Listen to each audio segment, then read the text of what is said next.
got, you can't buy. It resides between my eyes. Walked through the fire, came out better on the other side. See, life's like a beach if you find the sand. And right now, I feel like 100 grand. You are listening to Inspired Insider with your host, Dr. Jeremy Weisz. Alaska Airlines. My name's Ben Grebe. I'm from Everett, Washington. I was wondering when Shawn Springs was going to play both sides of the ball, wide receiver and quarterback, all pro both ways. Whenever Coach Holmgren decides to put me on that side of the ball, I don't think it's no time soon, but hopefully one day maybe.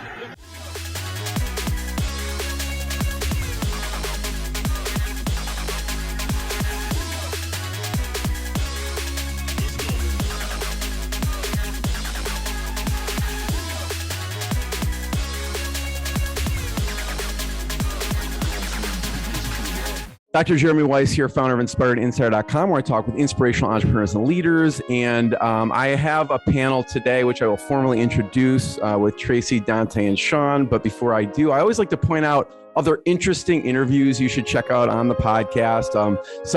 This is appropriate for past professional athletes turned business leader, entrepreneur. I had the founder of Big League Chew, Rob Nelson. He was just sitting in the dugout, and he just didn't want to chew the tobacco. And so he created the shredded gum, which we know now is Big League Chew. We had Chris Gronkowski, who created the ice shaker. I don't know if people have seen him on Shark Tank with him and his brothers on the show. That was a good one. And the group interview with Wendell Davis, Brent Novoselsky, and Jamara Williams. And they talked about the transition from NFL to business. So check on that and many more on InspiredInsider.com. This episode is brought to you by Rise 25. At Rise 25, we help businesses give to, connect to their Dream 100 relationships.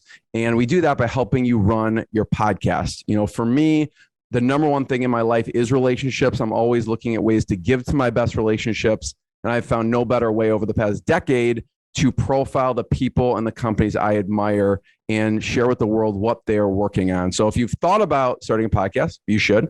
Go to rise25.com and email us if you have any questions. And today's guests formally introduce Tracy Deforge, is CEO and co-founder of The Players Impact. The Players Impact is a platform built to empower athletes in business exclusively for current and former professional athletes looking to preserve and build wealth through their premier private market investment opportunities.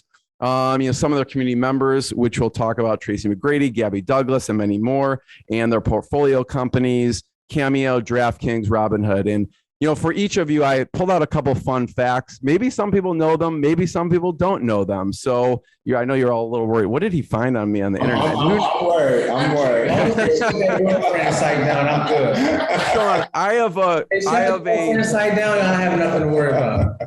Shawn, I have a great one for you, which I'm going to mention. And Donte, I have a great one for you too. But for Tracy's specifically, people probably know you earned your JD at Seton Hall, that you worked for the NHL, Major League Baseball. I don't know if everyone would know that you were a 6-time marathon runner and Division I athlete and 2018 Haymakers for Hope fighter. Maybe some people know that, maybe not. As Shawn Springs, CEO of Wimpact, wants to protect the next generation of kids. His inspiration behind founding Wimpact was stemmed from his 13 seasons playing in the NFL, and drafted 3rd overall in the first round in 97, and spent time with 3 teams, the Seahawks, Washington, and New England Patriots, and was in the Pro Bowl. And obviously both Donte and Shawn played for Ohio State. But fun fact for you, Shawn, I don't know if people would know this, okay?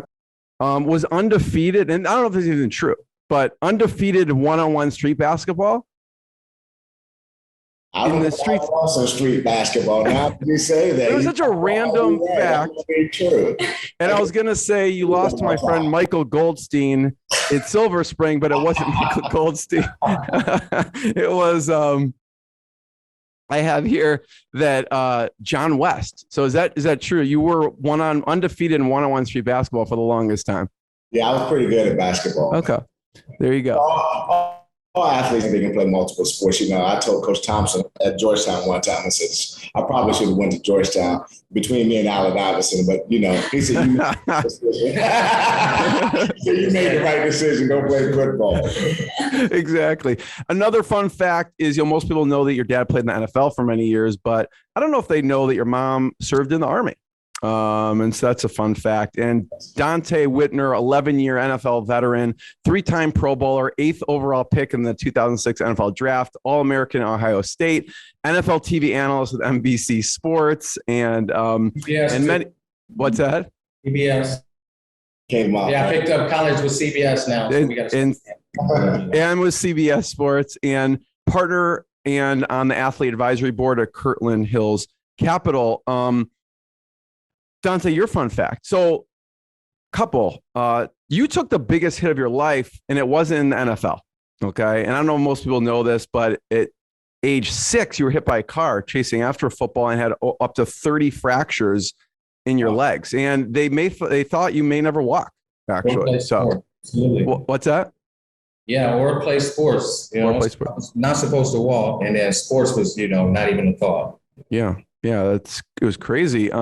Also, first career game, you got your first interception. And who was the interception against? People ask. Tom Brady. Tom Brady. Exactly. Tom Brady. Star, right? He thought he had me beat on the route late in the fourth quarter. I flipped my hips, picked it off, ran it back. And guess who flipped? Another Buckeye. Nate Clemens. Nate Clemens flipped somebody in the back. They call it back. They lose the game. It would be Nate. It would be Nate, right? I think it might have been Nate, right? He's like, this guy's going to change the culture. That's right. Like, no, we can't let him do this game. One. So he clipped. Tom Brady drove down, beat us. Because you scored a touchdown on that interception, right? And they called it back. Yeah, with a minute left in the game, right? To win it. And then Nate didn't even have to do it. I jumped over the guy anyway. Running back instincts kicked in. Terrible. Nate Clemens. Bad day. Did he grow up in Shaker Heights? Or I can't remember. Shaker Heights. Yeah. Cleveland boys. Cleveland. So thank you all for being here, and so much to talk about. But I know the biggest thing on your mind is educating athletes in business. So I want to start there. And Donte, why don't you start with some of the advice on educating athletes in business? Well, first and foremost, we have to change the mindset. And until you change the mindset, until you understand that you, as the athletes, you have the power, you can never utilize that power. So what I mean by that is the people that get the top deal flow in any certain type of business industry is family offices, athletes, and entertainers. But if you let the middleman and the people that really control, the gatekeepers, say, oh, we control the power over here, you have to come through us, give us a little bit, and then we'll give you the opportunity to enter the door, then we'll lose every time. So until we change the mindset and start to understand that, we can't even go into the conversation about business. So the athletes out there need to understand that you hold the power, and any company out there that you want to talk to, right, you can go directly and you can talk to them, right? Change the mindset. And once we change the mindset, then we can talk about investing. And I'm really into all three phases, and it goes down to private equity, venture capital, and the public markets. And in each industry, it has its highs and it has its lows. It has its pitfalls and it has its great days. And, I think that's where we should start. Love it. Tracy, you work with a lot of athletes, obviously with the Players Impact. Talk about educating athletes in business. I'll echo what Donte said, right? It changes the mindset. Athletes are so focused on their sport and their craft. They are oftentimes blinders down. They have to, right? They're encouraged to just focus on what you need to do to get to the next level. And then when I'll jump in with that, sorry, Tracy, is with the education is you have to find the people in every industry. If you're an NFL player, you're top 1% in your league. Get the people in venture capital, get the people in private equity, get the people in the public markets that's top 1% in their field. Before you even understand that, you got to know how to vet these people and understand, can you trust them? Are they the top in their industry? So you have to take a step back first and ask these hard questions. And once you figure out who the best in your field is and you can trust them, then you can have the conversation about, okay, how should I invest my money? Where should I put it? And Tracy is one of those people. You can come to her and you can ask her, hey, and she's trustworthy. She understands the industry. She's been doing it for a long time. She's one of the people that you can trust. There's a lot of people out there that attack athletes basically because they know that they're not sophisticated and they won't do the due diligence, right? And they'll just give them the money. And that's not the way it should go. We have to change that first and foremost. Yeah, absolutely. And that empowerment as the athlete who's typically dependent on agents or financial advisors or others that are surrounding themselves with it, they often sort of say, okay, that'll get handled by someone else. And they really have to take ownership of where their future is going to be. The same way they did with their sport, they need to have their financial future. And even when you look into the venture world, 4% of the companies and the people make up all 100% of the returns. Yeah. So it's 96% of the people don't know what they're talking about. You see? So it's this group of people that know, and there's other group that fake like they know, and they lose you money all the time. So that's what you need to figure out when it goes to venture. And in the public world, when you're investing your money in stocks and bonds, you can invest in the S&P 500 and get 10% over a 10-year span. Majority of the people that you give to invest your money, they're returning 5%. Why would you pay them 1.5 basis points, 1 basis point to underperform something that's free? So until we understand all of these numbers and this terminology and what's going on and the manipulation behind it all, we can't change it. Shawn, what is some of the advice for you educating athletes in business? I know you, I believe, have a couple patents with your company and with Wimpact and doing some cool things. I'm sure you get a lot of people asking you for advice. Yeah, well, one of the interesting things, since we're on the topic of mindset, the challenge oftentimes as an athlete is you are told to be hyper-focused. You are told that this is your profession, this is your career, this is what you should be into, and this is really all you should be focused on.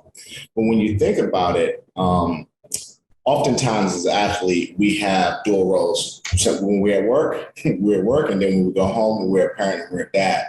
So part of changing that mindset is saying we want the same qualities that make you a great athlete: your dedication, your determination, your discipline, your work ethic.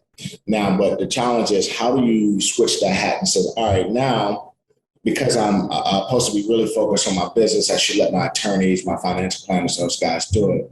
But you know what? Let me switch that hat. And sometimes I tell Tracy, me and Tracy talked about it a few months ago at the Opal conferences. When I'm in doing business, I have the qualities of athletes, but I'm really a tech CEO at this point, right? So part of it is changing. You're saying, you know what? Now it's time for me when I'm in the off season, when I'm looking at deals. Now I got to think. I have the same qualities because I am who I am. I play for the 49ers, I play for the Bears, I play for the Golden State Warriors. But when I switch that hat to being an entrepreneur, I need to think about, like what Donte say, who are the right people or right sectors or things that I'm interested in. And oftentimes, I think it's intimidating because athletes feel like it's too much learning to understand fintech or crypto or additive manufacturing or robotics, all some of the things that are future. So they get intimidated and rely on people to say. Well, athletes, everyone. When I hear that, that's what I say too. Yeah, exactly. Right. And it has to be everyone. So I think part of it is just being able to change the mindset, like Donte say, I am an athlete, but also I need to be able to focus and say, when I'm doing this, I'm taking those same athletic principles to making sure that I'm having the success. I'll work everybody. And another thing on the psychological level when it comes to that is when you come into an NFL, NBA, MLB, and you're set up systematically like that, NHL,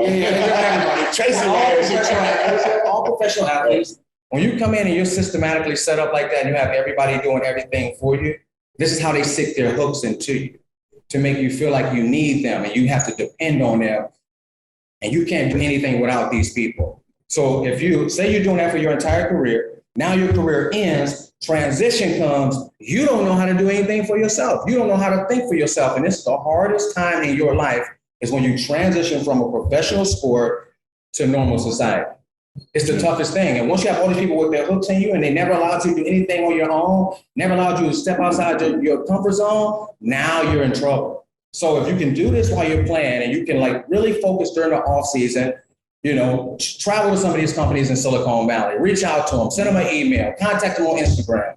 Instagram all day anyway. It's just a bunch of companies that you can contact, you can go there, you can visit, you can understand the structure of the company. A lot of times, to your point, Donte, they want you to come visit. They want you to come visit. It's good for them. Right. So this is what, They're excited. Oh yeah, my son watches you, so they want you to come and they love give you the information to be able to educate you and say, it's cool. Yeah. Donte Whitner from Cleveland, he went to Lubrizol, right, which is top chemical company in the world. They'd be all pumped about that. And I have to say, you guys were the top, the brand names on the field, right? But the Players Impact is all about making sure that our athletes know that they are a brand unto themselves, even if they were the second string or they play a more obscure sport.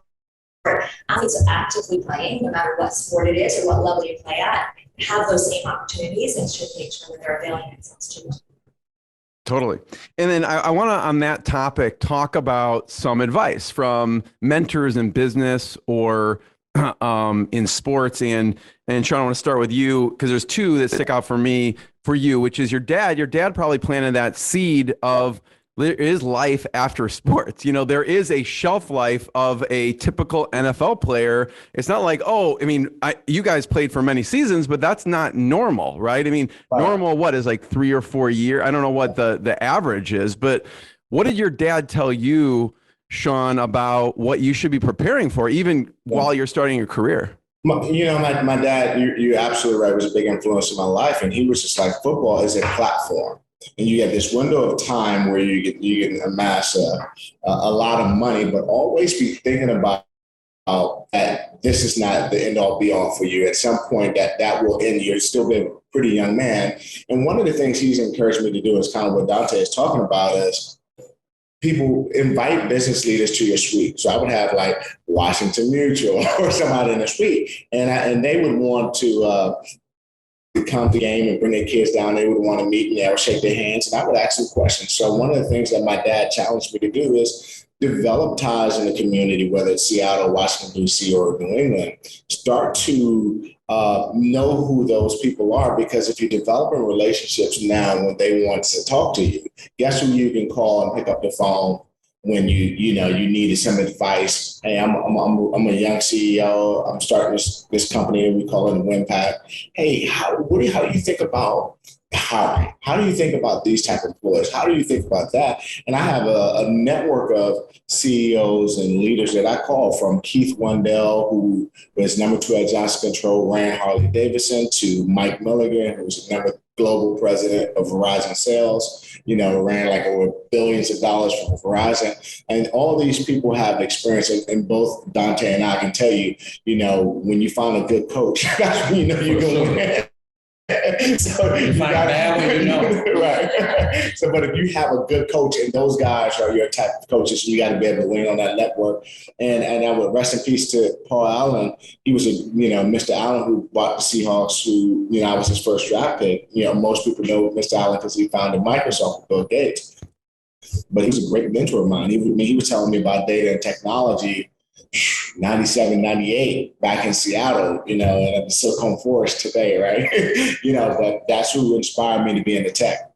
But to be able to reach out to these people, you have to drop your ego. This is somebody without an ego. A lot of athletes beating on their chest, or I'm making a little money, I think I'm the man, I'm smelling myself. I don't want to reach out to these people because I don't have to, right? But then when that door shut on you and you want to reach out, then I will talk to you then. So it's about dropping your ego, understanding where you are now, being able to see around the corner and reach out to a lot of these companies and put yourself in position for when you transfer into something else. And I guess to that point, Donte, how do you think that you were able to do it? Because it was a companies you were interested in? Because people always ask me, what type of companies? And I was like, for me, it was like companies I like. I was like, oh yeah, you guys do that? I like that company. Well, I've always been somebody that just wanted to learn everything. Yeah. So it was like, not even a company I like or I want to be involved with. It's like, how do you do what you do? I don't know. That's incredible. So can you tell me how you do this? Right. A lot of people are afraid to be like, hey, can you tell me how you did that? They'll just speculate or perceive it any way they want,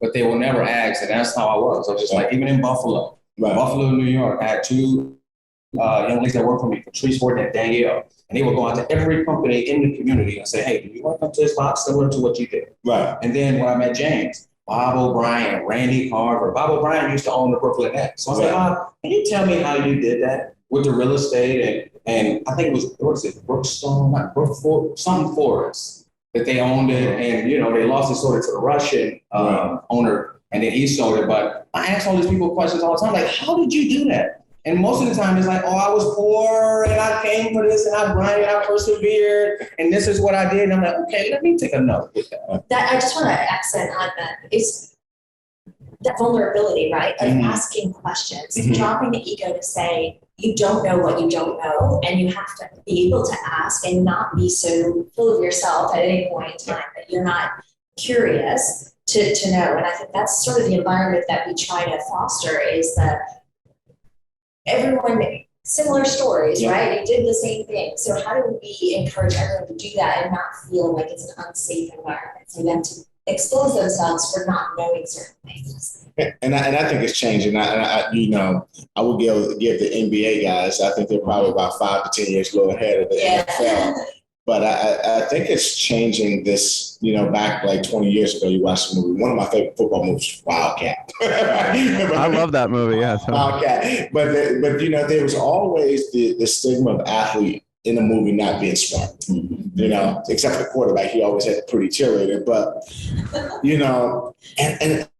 and now you see these guys, these brothers, Steph Curry, KD, LeBron. I mean, those are the big names you know about it, but it's Andre Iguodala, who's an animal, Chris Bosh. I mean, and I'm starting to see, Ryan Neeson, next play Capital, Isaiah Kasavetsky. Yeah. Now that I know Donte and these guys, Malcolm Jenkins, Ohio State, you're starting to see these guys now saying, you know what, we are, it blows my mind. People say, you have material scientists, you have like scientists, how did you even get in that space? It's like, well, I asked him, I felt that you were the best. Like what Donte is saying, oh, you're the top group in the world that does modeling and simulation. Everything in the world's going to be digital anyway, so why can't I work with you?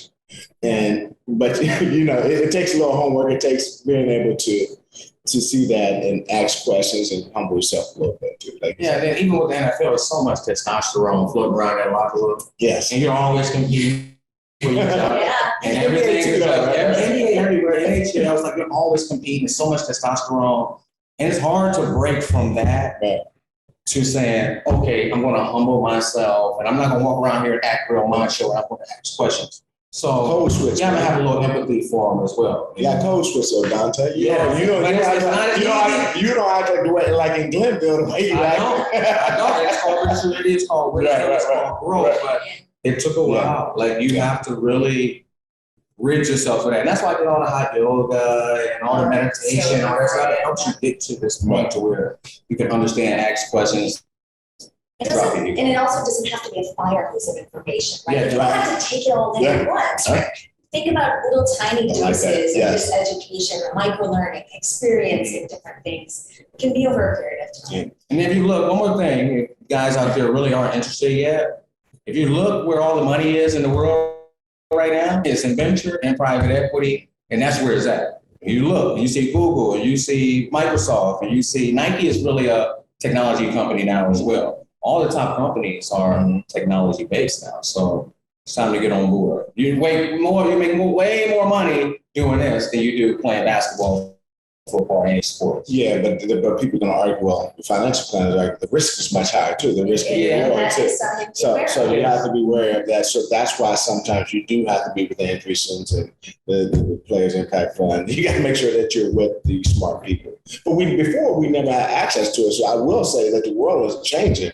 And it's going to be people like yourself, and myself as an entrepreneur. I can tell you right now, hey, information age is coming. Additive manufacturing is killing. If you look at all these SPACs, you look at all Desktop Auto, X1, all these billion-dollar companies, they're coming into additive space. Why is that so important? Well, infrastructure, we're trying to put people's houses on Mars. So I would say, hey, man, in 20 years, they're going to be printing houses on Mars. In fact, I was at Carnegie Mellon, this school, they print organs. Like it is 3D printing this type of stuff. And then you got entrepreneurs and he's a VC, he's the money guy. I was going to step back on that because it is risky. That's why you have to have your base set in the public markets where you're producing dividends that pay your bills. Right. Once you have that set, you have your bill set, now you can take more risk going up the ladder. Yeah, you can get into venture capital, you can get into private equity, you can take 5% of your net worth. You can say, okay, I might make 20, 30X here. Let me have a play money to the side and see if I can hit on a bunch of these different companies and spread them around. But yeah, once you have that base, this is a risky asset class. So then you play with that, but you have that base set first. Yeah.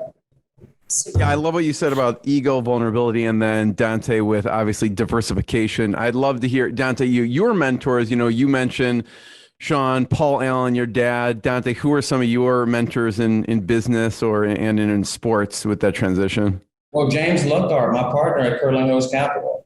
A lot of these things we've learned over the last 5 years. We've been through the ups and downs and the manipulation trails of VC companies and private equity firms and mislanguage in contracts. So I would say first and foremost, James Luckard. And then I would say Randy Carver. He has Randy Carver Financial. He's one of the top in Ohio. I think he has 1.7 billion assets under management. Bob and Ann O'Brien, husband and wife, used to own the Brooklyn Nets. So these are people that I talk to on a constant basis, and they're in different industries. And I can go to them and I can ask them and send them a message like, how did you do that? Right? How did you do this? Like, what were you thinking when you bought this community in Naples? Or what were you thinking when you did this? Like, community. like New Albany. Yeah, not one house. We're talking about a whole area. You had a zip code under your belt. Yeah, so these are the people that you want to ask questions for. And I always felt like I wanted to ask questions for people that didn't look like me and didn't talk like me. Because a lot of times when we come from our communities we get so caught up in, okay, I'm just going to keep it real. I'm going to keep all the same people around forever. Well, I don't think that's necessarily growth. It's not necessarily growth because if you're not around people that don't look like you, come from the same community as you, speak like you, probably about on the same knowledge level, you're never going to learn anything, right? So we need to get out of that. Just hang around the homies all day. No, that has to go out the window. Well, let me ask you this, Donte, because I know a lot of guys that I played with, said, well, I'm just okay just putting my 10% in the S&P 500. So I always ask myself, like, how the hell did I want to be in the tech? But why? But I mean, that's part of it too. I think, part of it is you have to know yourself, right? Like if you're comfortable with that, you have to know yourself. It's a reason, and I don't want to discredit none of this conversation, but it's a reason why Donte was the eighth pick. He's a different type of animal. And know yourself. That's all know yourself, right? So that's all I'm saying. That's super great conversation because oftentimes, you said it, athletes possess the qualities to be an entrepreneur. Grit, determination. Yep. You did not get to where you were because you didn't have that. Right. But just because you share those qualities and characteristics doesn't mean you should be an entrepreneur. Right. You've got to know yourself, you got to know risk yourself. tolerance, how you're going to drive towards something that you don't know to ask those questions. And that's really important because I think that's what we're seeing a lot of is athletes saying, well, I should be an entrepreneur. And they don't have the right coaching, the right infrastructure, the right ideas to bring to fruition. And that's you got to know yourself. Know yourself.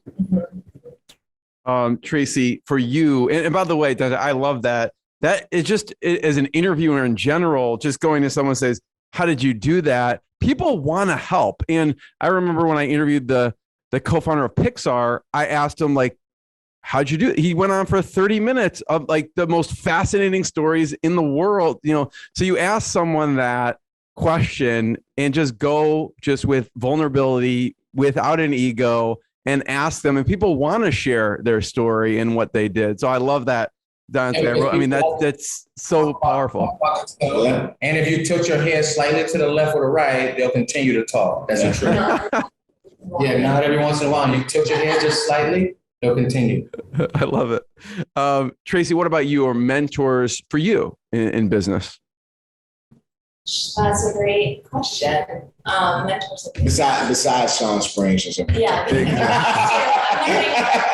Besides me, besides me, I don't know. Yeah, I guess I was fortunate enough to take a role at the National Hockey League right out of law school and working with some of the best, the one percenters that out of the best law schools to work at the lead level, really took me under their wing, teaching me on the business side, which really helped my self-discovery about know yourself. When I started working at MLB.com, that's when I figured with the brilliance of Bob Bowman that started that company, and we started, with a brand and budget, unlike most startups, but we were building something from nothing. And that's what I learned more about myself, loving that entrepreneurial journey, building something from nothing. So I would say those experiences really helped shape where we are today. And you ran marathon, so you're tough. Yeah.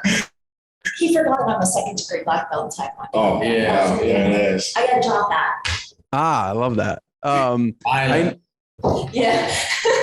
You guys, I know we have a little bit of time left. So I just wanted to kind of end on this, which is maybe a quick high and a quick low in business, because even in whether it's sports or business, people only see the high. They see you, in the end zone. They see you with the interception. They don't see all of the grit and all the practice that it took to get there and some of the low points. So I love to have you each just talk about a quick high and a quick low, because there is a flip side to this.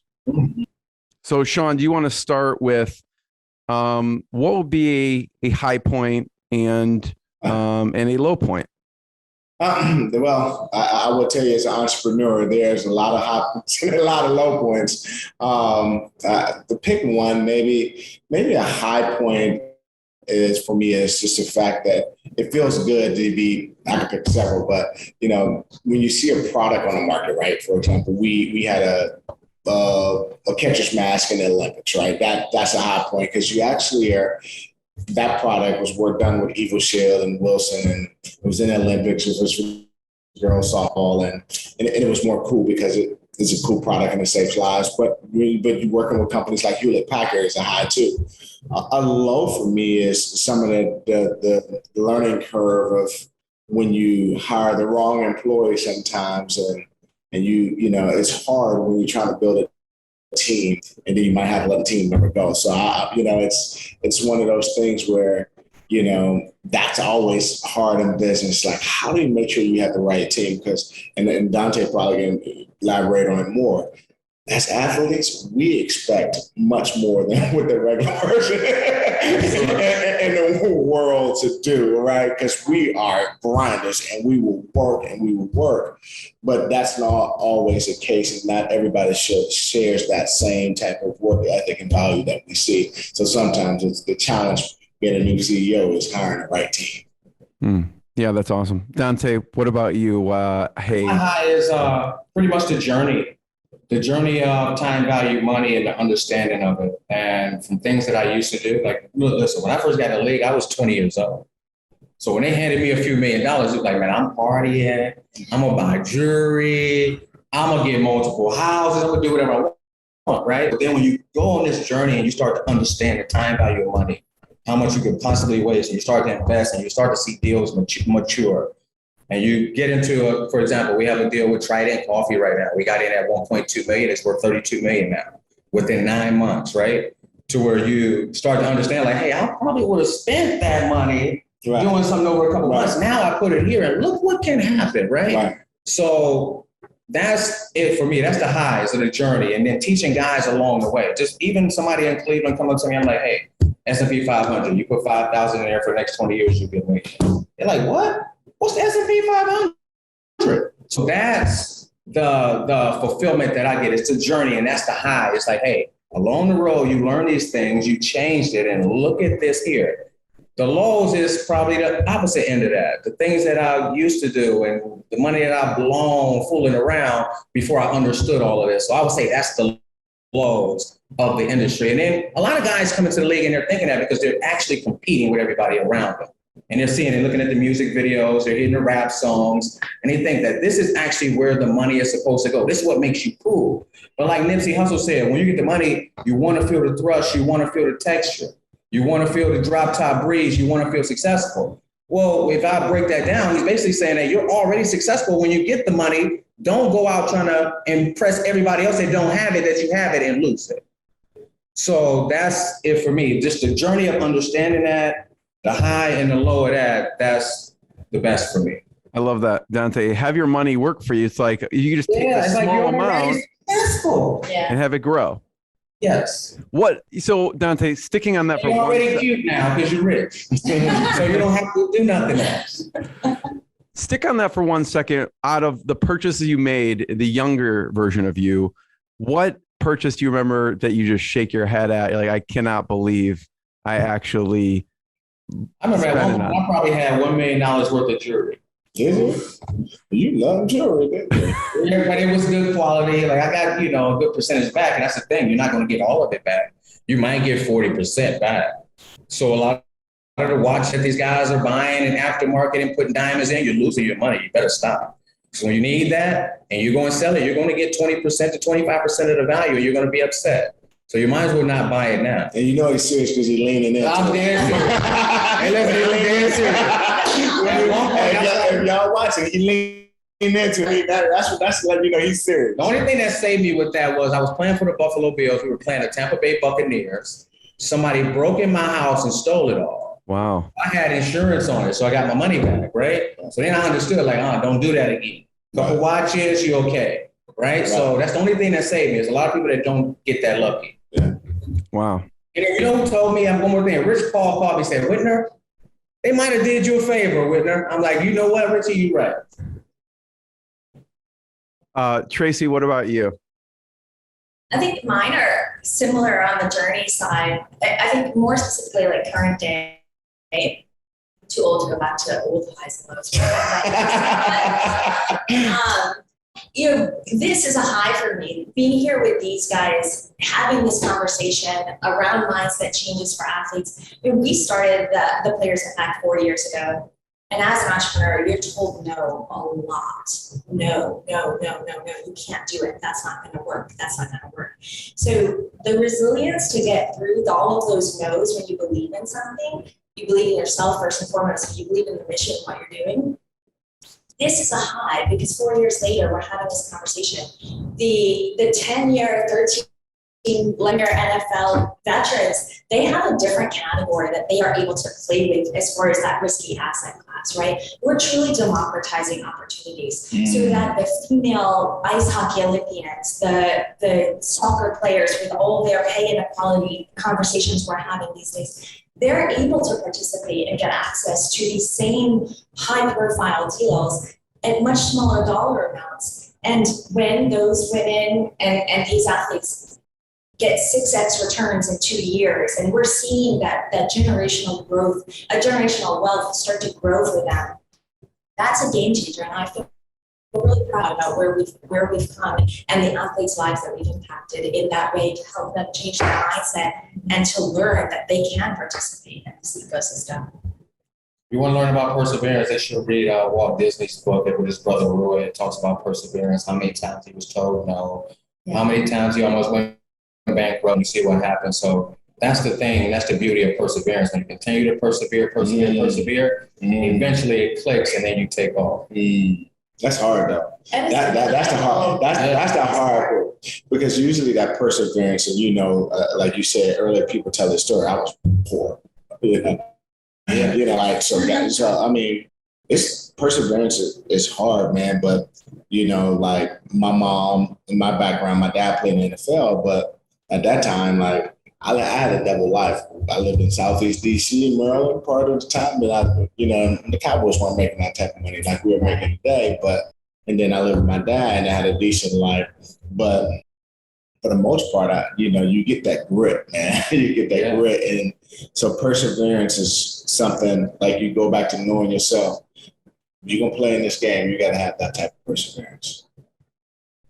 I want each of you. I leave it at that. Like that. Yeah, and Donte, I love what you said about the Walt Disney thing, is because people don't see. They see, Disney World, they see all of that, but they don't see the time that they bet their life savings on a character, or that they were up 23 hours straight working on something. So we don't see that. Another book, Elon Musk. When you read his book, everything that he went through to get where he is and trying to sell to Apple, on the brink of going bankrupt, staying up 24, 48 hours, sending rockets to the middle of the desert and it costs you $330 million and you're running low on your budget, right? People don't see those things and they really don't take the time to read those things. They think he just woke up and was an overnight success, and it never happens like that. Yeah.